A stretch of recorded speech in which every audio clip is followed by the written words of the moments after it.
ምን ያል ይሄ ወንድማችን አንድን ሰው ሙብተዲዕ ለማለት ሸርጥ መሟላት አለበት ወይ? ሁጃ መቆምስ ግዴታ ነው ወይ? ከተክፊር ጋር የሚገናኝበት ነገር አለ ወይ? አንድን ሰው ሙብተዲዕ ለማለት ኢቃመት الحጃ ወይም መረጃውን በሚገነዘብበት መልኩ ለሱ ማድረስና ማብራራት ግዴታ ነው ወይ ከተባለ ወይም መረጃዎችን እንዳየ ማረጋገጥ ግዴታ ነው ወይ ከተባለ ይህ እንደ ሁኔታው ይለያያል።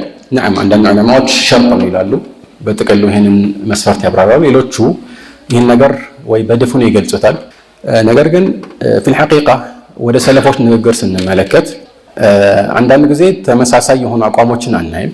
ለምሳሌ في عقيدة الرازيين አቡ ዙርዓና አቡ ሐኪም ያስተላለፏቸውን የዓቂዳ ጉዳዮች ዘገባ ስንመለከት አንድ ሰው ለምሳሌ በመስአለት القرآن ማለት ነው ቁርአን መክሉቅ ነው ካለ ወይም ደግሞ ለፍዙ بالقرآن መክሉቅ ነው ካለ ይሄኛው ቀጥታ ካፊር እንደሚሆን የተናገሩበት ሁኔታ አለ።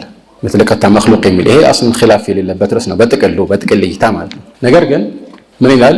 ወን ካነ ጃሂለን ቡድዓ ወዑልም ወለም ይከፈር ሙብተዲዕ ይባላል፣ ይነገራል፣ ታዕሊም ይደረጋል፣ እውነታው ይገለጽለታል። ነገር ግን ካፊር አይባልም፣ ዑዝር ይሰጣል ማለት ነው። እና ከዚህ አንፃር አንዳንድ ሰለፎች ለምሳሌ አቡል በረካት ኢብኑ ተይሚያ አያት የሆኑት ታላቁ ዓሊም እና ሌሎች ሐናቢላዎች የሚጠቅሱት ነገር አለ። ማንኛውም ይህንን የሰራ በጥቅሉ ማለት ነው በጥቅል ቃና ይህንን ቢድዓ የፈጸመ ሰው ካፊር ነው የምንልበት የቢድዓ ርዕስ ላይ ጃሂል ከሆነ እሱ ቀጥታ ይፈሰቅ አይነት አቋም አላቸው።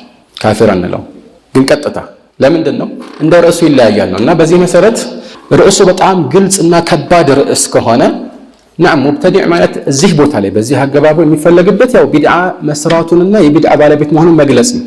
ልክ እንደ ፊስቅ አይደለም። ብዙ ዑለማዎች ሁለቱም ይለያያሉ። ግልጽ ነው አባባሌ። ፊስቅ ላይ ለምሳሌ ወንጀል ታላላቅ ወንጀሎች የተዳፈረ ፋሲቅ ነው አይደል? ግን ሁሉንም በዚህ መልኩ የሰራ ሁሉ ፋሲቅ ነው ይባላል? ዑዝር ሊኖረው ይችላል፣ ሳያውቅ በሆነ መልኩ ሊሆን ይችላል። ልክ እንደዚህ ሁሉ ፊስቅን አስመልክቶ የተለየ አይነት ማብራሪያ ይሰጣሉ። ግን ቢድዓን ሙብተዲዕ ለማለትን ትልቅ ቢድዓ እስከሆነ ድረስ ይሄንን ያደረገ ሙብተዲዕ ነው ሊባል ይችላል ይላሉ።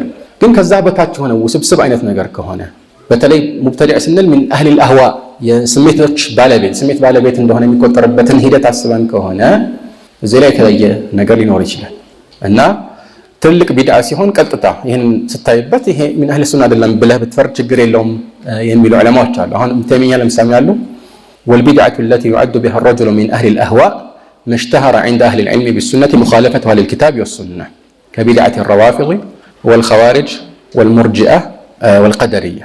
إن عند سو كأهل الأهواء كسميت بالميتوش يمدد بتي بدعة عينت يسنة علماء جزنت يه قرآن حديث اندمي تسيتوق هنا بدعة سيهون بلو مثالي سد عند روافض وجانت خوارج وجانت يعلم إن عندي بتوقوا يا علماء أقامش بتوقوا باتشونا የሱና ሰዎችና የቢድዓ ሰዎች በሚለዩባቸው መሰረታዊ ነጥቦች ላይ አንድ ሰው ያንን ግልጽ የሆነ ነገር ሲያንጸባርቅ ስትመለከት ያ ነገር የቢድዓ ሰው መሆኑን ሊያሳይህ ይችላል።